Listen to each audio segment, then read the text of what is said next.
오늘 말씀의 제목 함께 읽음으로 말씀 시작하도록 하겠습니다. 함께 읽을까요? 복을 누리는 삶. 다시 한번 읽을까요? 복을 누리는 삶. 네. 누리고 싶으신가요? 네. 요즘에 제가 설교한 거를 이렇게 찾아보니까 제목이 다 복자가 들어가더라고요. 자, 복을 받고 싶어서. 네. 근데 이 복을 잘 보면, 네. 그냥 우리가 생각하는 물질의 복, 네. 좀 더 깊이 들어가면 우리가 어떻게 복을 누릴 수 있는지 오늘 시편 말씀, 너무나 잘 아시는 말씀이죠. 아마 눈 감고도 다 암송하실 수 있는 말씀인데 한번 말씀을 함께 나누도록 하겠습니다. 복 있는 사람은 악인의 꾀를 따르지 않고 죄인의 길에 서지 않고 오만한 자리에 앉지 않으며 율법을 즐거워 주야로 묵상한다. 1절 2절에 이렇게 시작합니다. 그리고 그는 시냇가에 심은 나무처럼 열매를 맺고 모든 일이 형통하고 주님께 인정받지만 악인은 겨와 같아서 심판을 견디지 못하고 망한다. 설교 끝났습니다. 네. 딱 말씀이 이렇게 간결하게 정리가 될 수 있습니다. 복 있는 사람과 악인 이렇게 비교해 주시면서 시편 1편은 정말로 누구나 딱 봐도 정답이 나와 있습니다. 하나님은 우리를 사랑하십니다. 네, 너무나 많이 사랑하십니다. 그리고 우리가 행복하길 원하십니다. 시편은 어떤 사람이 복 있는 사람인지를 말하며 시작합니다. 시편이 총 150편이고 총 5권으로 구성되어 있는 말씀인데요. 1편부터 150편 다 중요하지만 시작하는 1편에서 1절에 가장 먼저 나온 말씀이 복 있는 사람입니다. 이 복 있는 사람이 누군지 시작하죠. 그러면 복 있는 사람의 인생의 출발은 어디서부터 출발할까요? 만남입니다. 누구를 만나냐가 참으로 중요하다라는 것을 저희들이 말씀을 통해 발견할 수 있습니다. 의인은 악인, 죄인, 오만한 자들의 말을 듣지 말고 그들과 같은 길에 서지 않으며 함께 앉지도 않는다라고 1절에서 고백하고 있습니다. 그래서 잘못된 만남을 피하는 것만으로도 우리는 복된 사람이다, 복된 사람이 되었다라고 말씀해주고 계십니다. 1편은 아주 유명한 노래이죠. 노래이기도 합니다. 웬만큼 우리 인천중앙교회 성도님들은 아마도 한 분도 이 1편을 모르시는 분이 없으실 거고 또 설교도 많이 들으셨을 거라고 생각이 됩니다. 본문 1절 말씀 다시 한번 저희들 함께 읽도록 해보겠습니다. 복 있는 사람은 악인들의 꾀를 따르지 아니하며 죄인들의 길에 서지 아니하며 오만한 자들의 자리에 앉지 아니하고. 첫 단어가 복 있는 사람, 제가 빨간색을 좀 해봤는데요. 한번 띄워주시면 복 있는 사람이 히브리어로 다음 화면에 있습니다. 네, 이상한 글자가 옆에 있죠. 네, 히브리어로 이렇게 쓰여지고요. 아쉬레 하이시 한번 같이 읽어보실까요? 아쉬레 하이시. 네, 이게 아니고 아쉬레 하이시. 아쉬레가 복. 네, 복자 밑에 보시면 복의 종류가 이제 구약 성경에 보면 바루크, 블레시드 축복받았다 하고 아쉬레 해피. 이 두 가지 뜻으로 하는데 대부분 복이라고 하면 이제 바루크 단어와 아시레 이 두 단어를 같이 사용하게 됩니다. 하이시는 사람입니다. 그래서 복 있는 사람은 아시레 하이시 이렇게 이야기하는데 우리가 흔히 아는 복은 이제 바루크라는 복인데 이 단어는 전에 미국 대통령 이름에도 사용된 적이 있었습니다. 네, 버락 오바마라고. 오바마 대통령 앞에 버락이라는 뜻 자체가 바루크, 복 있는 축복을 의미하기도 합니다. 유대계 사람들은 이 바루크라는 단어를 굉장히 좋아합니다. 네, 하나님께서 주시는 복. 근데 이 복의 의미가 1절에 나오는 복의 의미가 바루크가 아니라 아슈레라는 단어가 사용되어지는데 영어로 표현하면 가로 열고 해피, 네, 행복이라는 뜻으로 사용되어집니다. 그래서 축복이라는 뜻도 있지만 정확하게 이야기하면 행복이라는 뜻이 더 가깝다. 다음 화면 한번 넘겨주시면 그래서 시편 1절에서 첫 단어가 be happy라는 뜻이죠. 행복하여라. 행복하여라라고 명령하고 계신다는 거죠. 이제 바루크라는 뜻 자체가 하나님께서 우리에게 일방적으로 주신 은혜라고 한다면 복을 주셨다. 복을 받았다라고 표현한다면 이제 아시레라는 단어는 하나님으로부터 받은 바를 누리는 것을 이 복이 아시레라는 단어를 사용합니다. 그러니까 하나님이 주신 것을 누릴 수 있는 사람은 악인들의 꾀를 따르지 않고 죄인들의 길에 서지 않고 오만한 자들의 자리에 앉지 아니한 사람이다라고 1편 1절에서 이렇게 정리하고 나갑니다. 복 있는 사람은. 그래서 악과 단절된 삶을 사는 사람이 하나님이 주신 그 복을 하나님으로부터 받은 바를 누릴 수 있다라고 말씀을 선포하고 나아가십니다. 말씀을 준비하면서 찬양대가 또 찬양하실 때 그런 마음, 화면 넘겨주셔도 됩니다. 이제. 마음속에 감사함이 느껴지더라고요. 장소는 저희가 지하에 모여서 이렇게 5선 이렇게 좋게 또 감사하게 모이고 잘 예배드리고 있잖아요. 예전에 제가 첫 이제 총신대 신대원에 입학해서 사역했던 데가 문득 눈 감고 있는데 떠오르더라고요. 네. 선교사님의 소개로 이스라엘의 어떤 한 선교사님의 소개로 파주 운정에 있는 한 저희 합동측 교회 이제 추천을 받아서 이제 갔는데 공사 현장이었습니다. 교회가 공사 현장이었습니다. 지하 1층, 지상 4층으로 총 1,200석 이렇게 해서 성전 건축을 하고 계셨던 교회입니다. 실질적으로 그 교회 성도님은 200명 계셨습니다. 200명 성도님이 계셨는데 6배 크게 지으면 이제 운정 신도시가 다 채워지면 성도가 이제 물밀듯 다 올 거다. 네, 그런 예가 뭐 수원의 전하리교회나 이런 그런 예가 있어서 그런 마음을 갖고 목사님이 다 보상받았던 돈도 한 푼도 쓰지 않고 다 잘 모아놓으셨다가 공사를 시작하셨죠. 근데 이제 하다 보니까 운정 신도시도 아시다시피 신도시가 좀 분양이 잘 안 되고 네, 잘 되지 않아서 성도들이 그렇게 모이지 않는 거죠. 근데 대출은 또 받았기 때문에 네, 계속해서 그런 어려움이 있었습니다. 그래서 처음에 딱 갔더니 저희가 요거보다 이 정도 사이즈보다 좀 절반 사이즈의 예배당을 잘 꾸며놓으셔서 거기서 모든 예배를 다 드리더라고요. 어른 예배, 주일학교 예배, 청년부 예배 한 곳에서 다 드리고 있었습니다. 그리고 네, 이거 아름답게 꾸며놓으셔서 교회가 아름답게 건축이 되겠구나. 그래서 매주 토요일마다 워커를 신고 교회 갔습니다. 일하는 거죠. 성전 건축에 좀 도움이 될까 해서 늘 교회 가서 일하고 그렇게 성전 건축이 되었는데 이제 대금을 딱딱 지불해야 되는데 그렇지 못하셨어요, 교회가. 그래서 그 시스템 에어컨 자리는 있었어요. 구멍은 뚫어놨는데 거기 에어컨은 없었습니다. 그냥 빈 공간이 있었고 거기를 그냥 네, 롱보드 있죠, 뚜껑 보드로 그냥 막아만 놓으셨어요. 그래서 본당까지는 어떻게 해서 본당에는 설치해놨는데 나는 다른 무슨 부속과는 다 그 자리만 있었어요. 자리만 있었고 심지어는 예배드리다가 전기가 끊긴 적이 있었습니다. 네, 단전이 된 거죠. 네, 돈을 못 내서 한전에서 전기를 한 3개월 밀리면 끊으시더라고요. 하여튼 그런 경험들이 문득 지금 떠오르면서 네, 그러면서 그때 있었던 안 좋은 기억들을 하나님께서 인천중앙교회를 통하여서 바꿔주시고 있구나라는 마음을 강하게 주셨습니다. 그래서 사례도 못 받았습니다. 당연히 교회가 돈이 없었기 때문에 한 달에 네, 이자만 한 4천만 원. 네.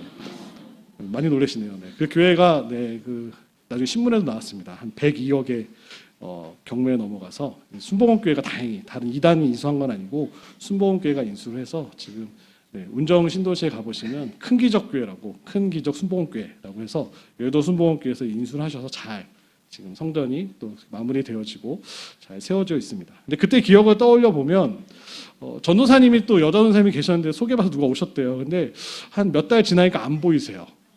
사례가 없으니까 어느 순간 가신 거예요. 그래가지고 또 어떤 목사님이 오셨는데 전도사 때니까요.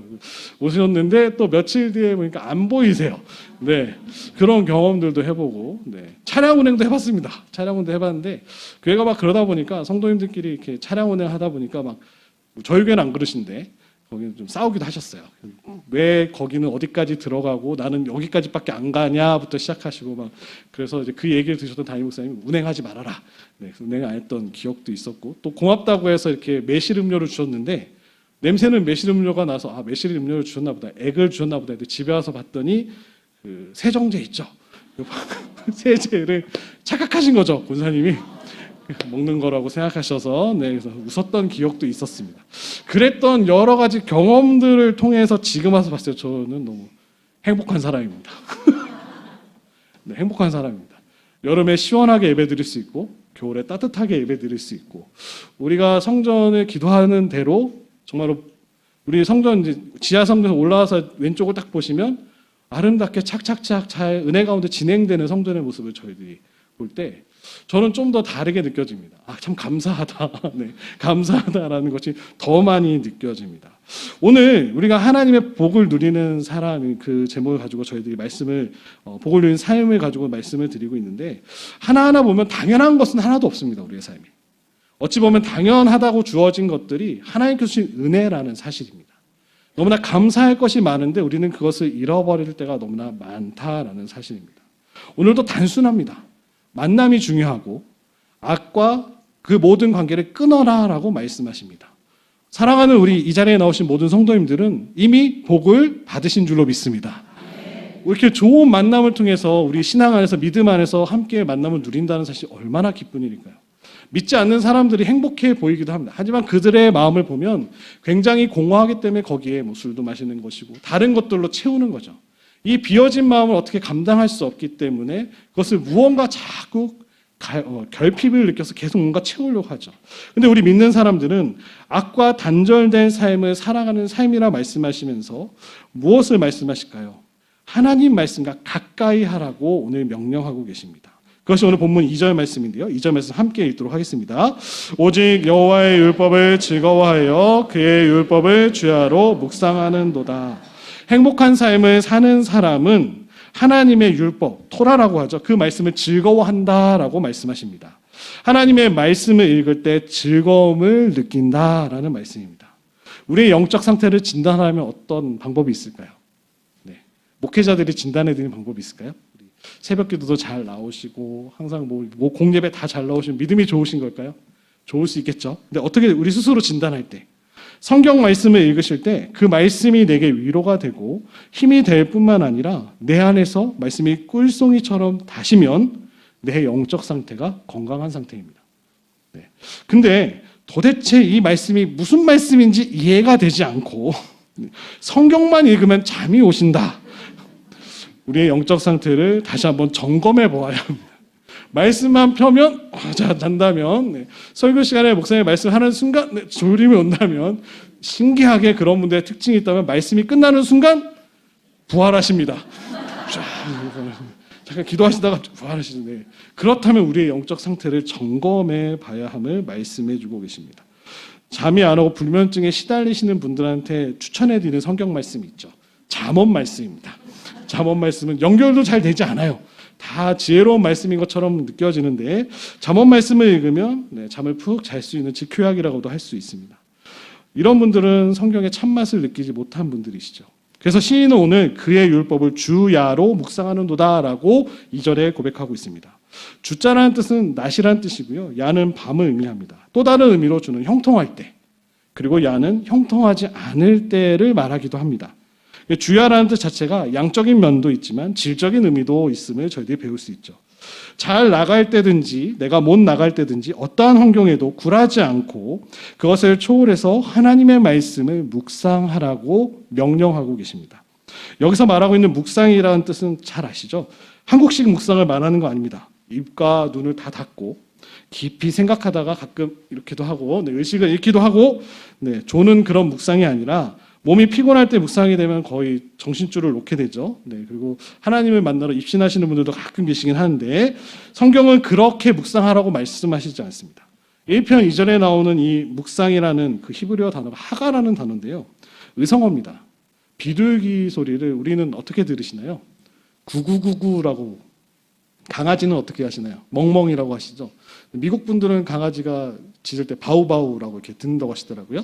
그럼 이스라엘 사람들은 비둘기가 구구구구 하죠. 하가하가하가 이렇게 하가하가하가 이렇게 소리를 낸다고 합니다. 그래서 같은 소리를 내도 좀 듣는 게 나라마다 좀 다르긴 한데, 하여튼 이 비둘기 소리에 빗대어서 이스라엘 사람들은 읍조리다라는 말로 사용합니다. 그래서 나지막한 목소리로 소리를 내어서 계속해서 읍조리다라고 표현하는 것이 묵상하다라는 뜻입니다. 하나님의 말씀을 주야로 묵상하다라는 말씀은 주야로 나지막한 목소리로 성경을 읽으라라고 명령하고 계신 겁니다. 그래서 말씀을 소리내서 읽으시는 거, 깊이 읽으시는 거, 연구하다, 공부하다라는 뜻이 묵상하다라는 말씀 안에 들을 수 있습니다. 따라서 하나님이 주신 복을 누리는 사람은 일체의 악들과 단절하고 악을 가까이 하지 않고요. 두 번째로는 하나님이 주신 말씀을 공부하는 사람을 가리킵니다. 공부라는 단어만 들어도 조금 무거우시죠, 마음이. 공부라는 단어는 우리 자녀들, 손주들한테 어울리는 단어라 생각하시면 저희들에게 하신 말씀입니다. 성경 말씀을 공부하셔야 됩니다. 성경 말씀을 가까이 하셔야 됩니다. 그래서 오늘 가장 어찌 보면 말씀의 은혜 받았다고 하시는데 가장 약한 부분이 말씀은 있지만 말씀 공부가 많이 약해지는 거예요. 옛날엔 사경회라고 해서 새벽, 점심, 저녁 말씀을 계속해서 듣고, 근데 그런 집회들이 많이 사라지고 어느 순간 또 뭐 은사 집회라고 해서 막 불받아라 막 하다가 그것도 유행이 좀 지나간 것 같고 다시금 또 이렇게 비슷하게 해서 오늘 부흥회도 잘 안 합니다. 요즘에 교회들이 왜냐면 모이질 않기 때문에 잘 하지 않고 있거든요. 근데 이렇게 하나님 말씀을 가까이 하는 그런 능력들을 잃어버린 시대를 살아는 저희들인 거죠. 성경을 깊이 공부해야 된다라고 말씀하신다. 초대교회 같은 경우도 베레아 사람들이 그 모습을 살펴보면 어떻게 공부했는지 나오는데요. 사도행전 17장 11절 말씀 제가 한번 읽어드리도록 하겠습니다. 두 가지 버전인데요. 저희 개역개정과 쉬운 성경인데 먼저 개역개정 읽어드리면 베레아에 있는 사람들은 데살로니가에 있는 사람들보다 더 너그러워서 간절한 마음으로 말씀을 받고 이것이 그러한가 하여 날마다 성경을 상고함으로 상고라는 단어를 쓰는데 쉬운 성경에는 베레아 사람들은 데살로니가 사람들보다 더 고상한 성품을 가진 사람들이었습니다. 그들은 바울과 실라의 말을 열정적으로 받아들였으며 바울이 한 말이 사실인지를 알아보려고 날마다 성경을 연구했습니다. 네, 성경을 어떻게 했다고요? 연구했습니다. 네, 연구하셨습니다. 네, 이렇게 하고 계신가요? 목사님의 설교를 듣고 새벽 설교를 들으시고 수요예배나 금요기 심야기도회 때 말씀을 들으시고 맞는지 틀린지 성경을 한번 연구해 보신 적 있으십니까? 신앙생활이라는 것 자체가 설교와 기도와 찬양에 그치는 것이 아니라 깊이 있는 말씀 공부도 병행되어야 함을 저희들에게 가르쳐 주고 계십니다. 그러니까 마치 성경 공부하는 것이 열심히 있는 소수의 목이 아니라 제가 이제 평신도 이제 양육원을 담당하게 되면서 이제 성경대학을 이제 강의를 하고 있는데 첫 해 이렇게 많이 오시진 않았지만, 이렇게 한 12분, 12제자까지는 되지 않지만 소수의 인원이 계십니다. 찬양팀에도 계시고 소수의 인원들이 계시거든요. 오전 10시에 모이셔서 2시간 정도 저와 말씀 나누는데 약간 일방적인 말씀입니다. 그렇지만, 그래서 다음 기수 때 좀 늘어날까 생각했는데 그 인원 그대로. 그래서 계속 그 인원 그대로. 이런 우리 오시는 성도님들 특징을 잘 살펴보니까 말씀 이렇게 배우고 말씀을 공부하시는 굉장히 즐거워하시는. 그래서 커피 브레이크를 하시는 건지 아니면 성경대를 하시든지 좀 말씀을 배우고 싶어하는 마음도 있으시고 열심히 하고 계십니다. 그래서 말씀을 왜 말씀을 드리냐면 공부해야 된다는 거죠. 온라인도 있고 여러 가지 방법이 있는데 교회 안에서 성경 공부를 했을 때는 적극적으로 참여하시는 것이 좋다는 것을 말씀드리고 싶어서 이 말씀을 드립니다. 우리가 하나님을 더 깊이 만날 수 있는 것은 말씀과 기도가 조화롭게 이루어질 때. 그런데 우리가 말씀을 공부해야 된다는 것을 놓치면 안 된다는 것을 오늘 말씀은 저희들이 가르쳐주고 계시죠. 하나님 말씀을 조용히 한번 생각해 보시면 하나님이 왜 이 말씀을 하셨을까? 그런 생각들이 좀 드셔야 되고요. 하나님은 무엇을 나에게 원하고 계실까? 말씀을 읽으실 때 이처럼 그 말씀을 날마다 삶에 우리가 적용하며 나아갈 때 말씀에서 나오는 복을 누리는 삶을 살 수 있는 줄로 믿습니다. 그래서 주야로라는 뜻 자체도 잘 살펴보면 소가 음식을 계속 되새김질하면서 그 음식물을 소화시키듯 한번 입에 놓은 것으로 끝난 것이 아니라 시간이 있을 때마다 그 말씀을 다시 한번 생각해 보는 거죠. 이 말씀은 왜 나에게 주셨을까? 왜 이 말씀이 나에게 찔림이 될까? 이 말씀이 왜 계속 생각이 나는 것일까? 그렇게 계속해서 상고하면서 하나님께 은혜를 구하면서 그 말씀을 떠올리며 나아갈 때 그것이 말씀이 소화가 되는 과정임을 오늘 시편 기자는 저희들 가르쳐주고 계십니다. 그래서 성경을 많이 읽는 것도 중요합니다. 처음엔 좀 많이 읽는 것이 중요합니다. 제가 신대원 입시를 준비할 때 거의 막판에 한두 달 남았을 때는 일주일에 2독할 수 있게끔 이렇게 성경을 계속 어떻게 하냐면 그 성경 읽기 프로그램 중에 소리만 나는 그 음성 파일을 2배속이나 3배속으로 돌리고요. 계속 따라가서 읽는 겁니다. 그냥 눈 뜨고 성경 읽고 그렇게 해야 성경고사에 통과할 수 있다고 이렇게 할 정도로 이렇게 공부를 했었는데 지금은 그렇게 하지 않습니다.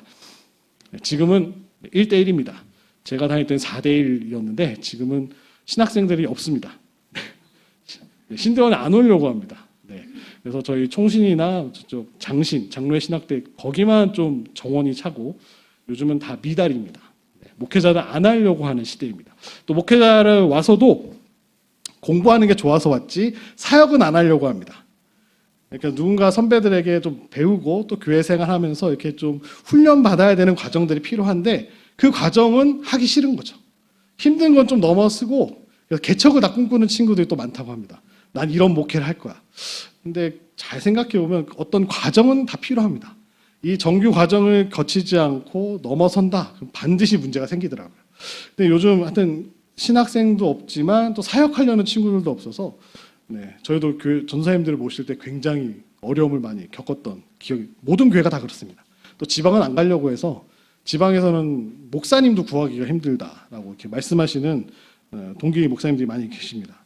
그래서 이렇게 늘 새김으로써 어떻게 말씀하시는 바를 생각해야 한다는 거죠. 그냥 읽는 것을 끝나 아무 의미가 없는데 왜 이 말씀을 드리냐면 성경을 많이 빨리 읽는 것도 중요한데 그것을 하나하나 빨리 읽었다면 그 다음에 좀 정독해서 읽을 필요가 있다는 거죠.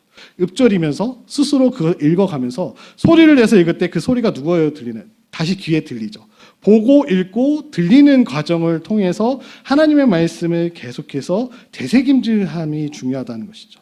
한 번 읽은 것, 또 한 번 받은 것으로 끝나지 않고 자꾸만 되새김질해서 이 영양소가 온몸에 각 몸에 잘 퍼질 수 있도록 해야 하는 거죠. 그래서 묵상이라고 하는 것은 반죽하는 것이고 또 씹어서 삼키는 것을 묵상이라고 또 표현하기도 합니다. 또 묵상은 또 어떤 의미가 있냐면 말씀 앞에 부딪히게 하는 역할도 합니다. 내가 하나님 말씀이 다가와서 부딪히게 하는 거죠. 그래서 우리 자신을 하나님 앞에 깨어지게 하는 과정도 묵상을 통해서 배울 수 있습니다. 우리의 심령을 새롭게 하기도 하고요. 하나님을 사랑하면 주야로 묵상할 수 있습니다. 말씀을 사랑하기 위해서 특별한 은혜를 입어야 되죠. 어떻게 하면 될까요? 기도하시면 됩니다. 하나님 말씀이 꿀송이보다 달게 해주세요라고 기도하시면 기도하신 대로 응답이 있는 줄로 믿습니다. 네, 그 경험들이 있으시죠? 꿀송이보다 더 단 경험들이 있으시죠? 없으시다면 기도해 보십시오. 하나님이 정말로 말씀이 꿀송이보다 더 달게 해주실 줄로 믿습니다. 그래서 꾸준히 말씀을 접하고 날마다 하나님께서 주시는 그 은혜를 느끼며 날마다 은혜에 의해 은혜를 더하는 그 복을 받아 누릴 수 있는 삶을 저희 모두가 살아가야 될 줄로 믿습니다. 그래서 말씀을 대하면 오늘도 또 그 말씀이야. 오시기 전에 주보 보셨는데 시편 1편 잘하는 말씀인데 그럼 복 있는 사람 얘기하시겠지? 우리 그렇게 재단하는 사람이 아니라 그 말씀을 받았을 때 기쁘고 말씀에 대해서 내 삶에 어지러웠던 것들이 질서가 잡히고 하나님께서 내게 주실 또 말씀이 뭔가 기대하는 마음이 생기는 저희 모두가 되기를 축복합니다. 그래서 일체의 악과 이제 단절하려고 노력하면 삶에서 하나님의 말씀에 가까이 하려고 애쓰는 사람들이 3절에 나온 수준으로 올라가게 됨을 말씀하십니다. 본문 3절 말씀 함께 읽도록 하겠습니다. 그는 시냇가에 심은 나무가 철을 따라 열매를 맺으며 그 잎사귀가 마르지 아니함 같으니 그가 하는 모든 일이 다 형통하리로다. 아멘. 우리가 뭐가 된다고 표현하시나요? 나무가 된다라는 표현이 나옵니다. 시냇가에 심은 나무라고 표현하시잖아요. 나무가 된다는 사실입니다. 구약 성경에서 나무는 의인을 상징하기도 합니다. 예레미야서 17장 7절로 8절 말씀이 이렇게 나오는데 제가 읽어드리도록 하겠습니다. 그러나 무릇 여호와를 의지하며 여호와를 의뢰하는 그 사람은 복을 받을 것이라. 그는 물가에 심어진 나무가 그 뿌리를 강변에 뻗치고 더위가 올지라도 두려워하지 아니하며 그 잎이 청청하며 가무는 해에도 걱정이 없고 결실이 그치지 아니함 같으리라. 이 말씀을 통해서 저희들이 배울 수 있는 게 뭘까요?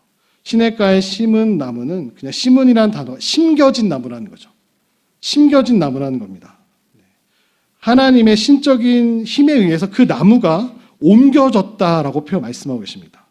그러니까 시냇가, 물이 마르지 않은 곳으로 옮겨졌다. 누구에 의해서? 하나님에 의해서 우리가 그렇게 옮겨진 사람이 된다라는 것을 말씀하고 계십니다. 그러니까 행복한 사람은 악과는 더 이상 교류하지 않고 단절하고 하나님의 말씀을 깊이 연구 공부하는 사람으로서 하나님에 의해서 삶의 기초가 시냇물이 마르지 않는 곳에 옮겨진 사람이다라는 것을 말씀해 주고 계십니다. 그래서 그 사람이 하는 모든 일이 어떻게 될까요? 형통하게 된다라고 명령하고 계십니다.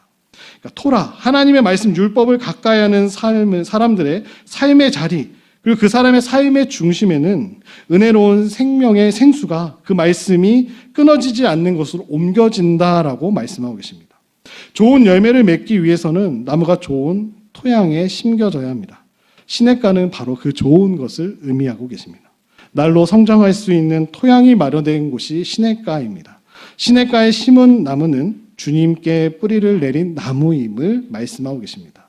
시냇가에 심긴 것으로 만족하지 않고 시절을 따라 그에 합당한 열매를 맺어야 함을 말씀하고 계십니다. 그런 복을 누리시는 사랑하는 우리 모든 성도님들 되시기를 주님의 이름으로 축복합니다. 대체적으로 반대, 악인이 나옵니다. 악인은 의인과 반대되는 삶을 사는데요. 본문 4절에 이렇게 나옵니다. 함께 읽도록 하겠습니다. 악인들은 그렇지 아니하며 오직 바람에 나는 겨와 같도다. 악인이라고 나오는 이 사람들은 1절에 나왔던 복 있는 사람과 복 있는 사람을 따르지 않고 복 있는 사람과 일정한 거리를 두는 사람들. 악과 가까이 하는 사람, 악인이라고 표현합니다. 그래서 복 있는 사람과 이 악인이 서로 비교되고 있습니다. 본문 4절에서 읽으셨던 대로 악인들은 그렇지 아니함이여 라고 시작하죠. 1절에 악과 단절하고 하나님의 말씀을 가까이 하고 있는 사람들과 반대로 살고 있다는 것을 말씀하고 계십니다. 이 말씀을 읽으면서 저도 조금 찔렸습니다. 말씀을 전하는 입장에 있지만 성경 말씀을 내가 정말 깊이 나보다 더 가까이 신대원 때보다 더 많이 읽고 있냐라고 물으신다면 그렇지 못하기 때문에 늘 저희 교육자들이 아침에 모여서 경건회 때 이렇게 성경을 두세 장 같이 읽고 찬송하고 두세 장 읽고 기도하고 이렇게 경건회를 갖고 하루를 시작하거든요. 저희 화요일부터 토요일까지 그렇게 늘 시작하고 있는데 그 시간에도 성경을 좀 읽기 싫을 때가 있습니다. 일이 좀 많이 몰려 있거나 뭘 해야 될 일이 뒤에 쌓여 있으면 빨리 끝내고 이거 해야 되는데 제가 그런 생각이 들 정도니 하나님 말씀을 매일 묵상하십시오라고 권면하면서 성도님들의 삶이 얼마나 더 치열하세요. 출근 시간이 있으시고 가서 해야 될 업무들이 있으시고 또 손주들 봐주시는 것도 굉장히 바쁘세요. 어린이집이나 유치원도 등하원 시키셔야 되고 그 사이에 집안일도 하셔야 되고 정말로 손에 물이 마르지 않으실 정도로 집안일이 많으시잖아요. 집안일도 많습니다. 이게 안 하면 티가 많이 나는데 해도 티가 안 나는 일이 집안일이더라고요. 해보니까 느껴지더라고요. 이게 안 하면 티가 확 나는데 해나면 그냥 티도 안 나요.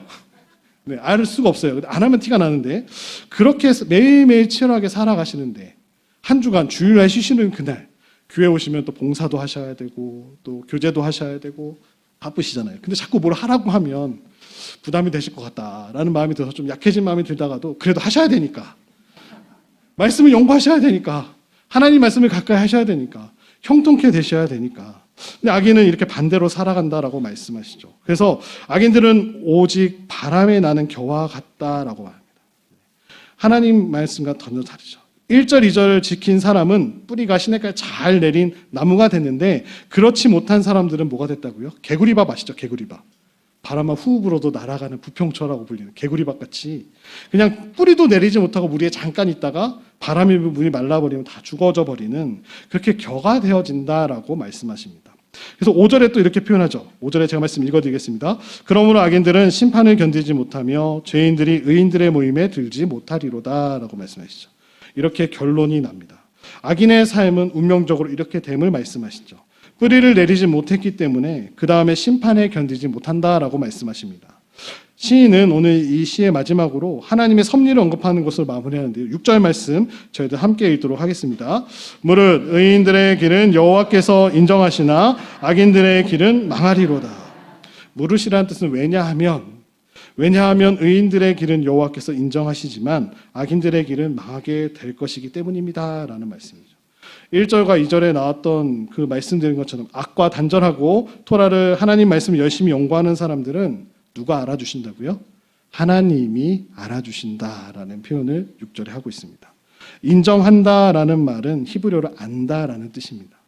하나님이 그 사람을 아신다면 그 자체가 얼마나 은혜로운 일이 아닐 수 있겠습니까? 사랑하는 성도님들 말씀을 가까이 하십시오. 누가 알아주신다고요? 하나님이 알아주십니다. 하나님이 그를 알아주시고 깨닫게 해주신다라고 말씀하십니다. 우리가 악과 끊임없이 싸우면서 그것을 끊어내려고 부단히 노력하는 것과 하나님의 말씀을 끊임없이 연구하려는 그 자세를 우리 하나님이 분명 아신다라고 말씀하고 계십니다.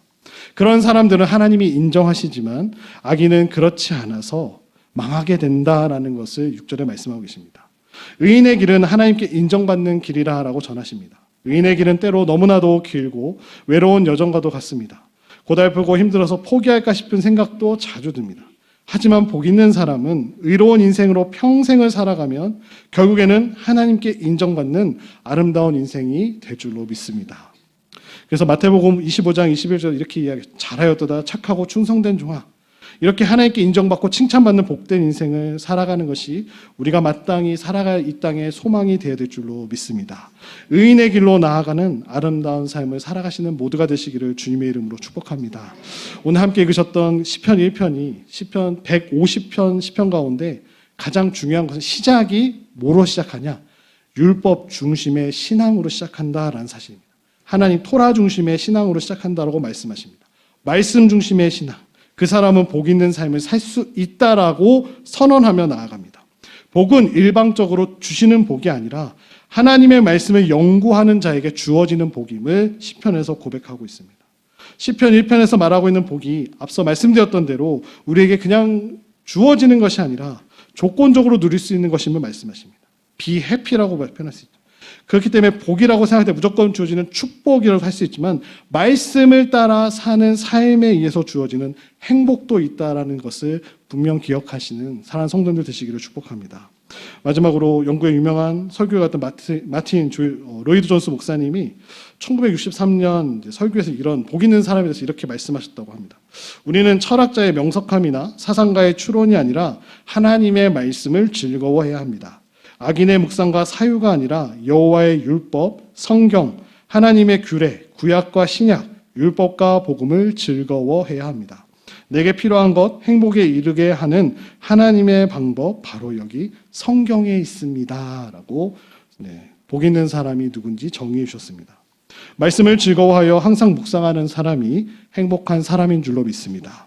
말씀을 묵상하는 삶은 하나님이 인정하시는 행복한 인생인 줄로 믿습니다.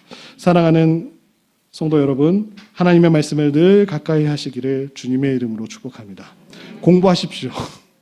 말씀을 공부하시고 말씀을 가까이 하십시오. 하나님이 알아주시고 하나님께서 복을 주신다. 하나님 주시는 복을 누릴 수 있는 삶을 살아갈 수 있음을 오늘 본문에서 저희들에게 말씀하고 계십니다. 이러한 복을 누리시는 사랑하는 우리 모든 성도님 되시기를 주님의 이름으로 축복합니다.